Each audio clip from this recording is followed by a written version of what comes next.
you, everybody. We'll start with an opening statement from Coach Brennan, and then we'll take questions. Hello, everybody. First of all, I want to say thank you to our fans. Stuck through another weather delay, and I thought they did a great job. It was awesome. It's awesome late in the game there in overtime. Just the energy they provided. The Zona Zoo was on fire once again, and so many of those young people stayed through the rain and in the bad weather. So I just want to say thank you to all of them. You know, when I look at this game and just coming right off the field now, you know, to me, I look at it, we just battled the first place team in the Big 12 for 4 quarters and 2 overtimes, and we never backed down. Now, we didn't get the result we want, but those kids played their hearts out, and that is something to be excited about. Now, the goal is to win, and I understand that, but we're a better football team, and we're halfway through the season, and we have a lot to work on, but we also have a lot to feel good about. And so when I look at this thing, going into it, we knew it was going to be a physical battle. That was one of those things that we talked about all week. We knew our effort was going to have to be red line. And, you know, the thing that's so hard about it is that we didn't get it done. And so, you know, that's something that, you know, when we talk about red line accountability, that starts with me, and that's everybody in the facility.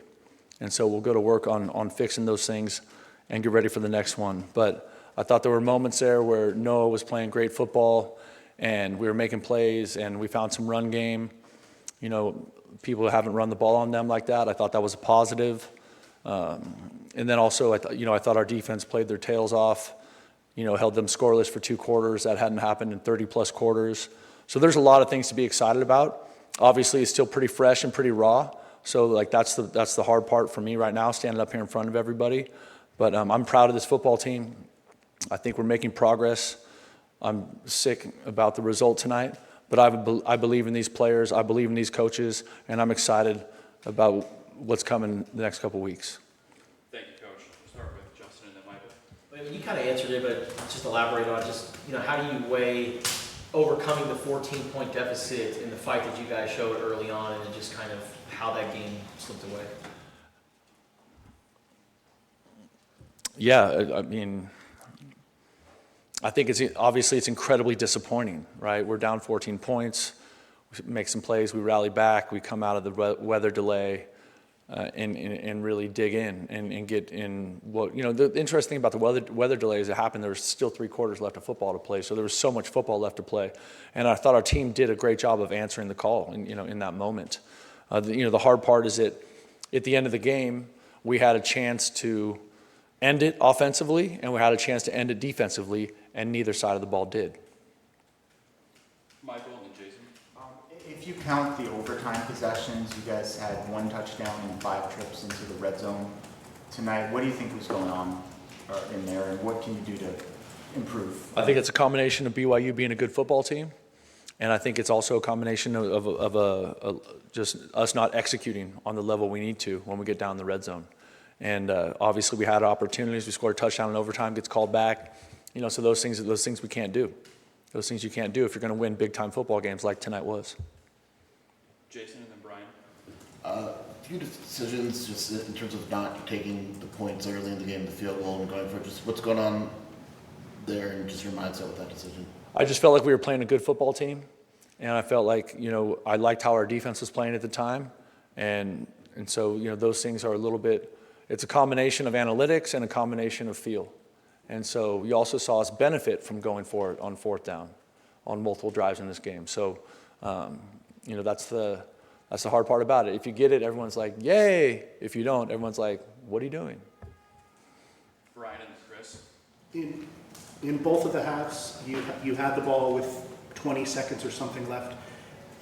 Was there consideration to try to at least take 1 shot, maybe at the end of the first half? I know you did one and then decided to knee, but the second half, was there consideration to try and maybe see if you could get 1 chunk play? So, Brian, both those situations are incredibly different. They're not the same just because there's 20 seconds on the clock, right? At the end of the first half, we know we're getting the ball coming out of halftime. So there's no reason for us to take a shot, put Noah at risk, turn it over, let them be in position and swing in a field goal right before the half, right?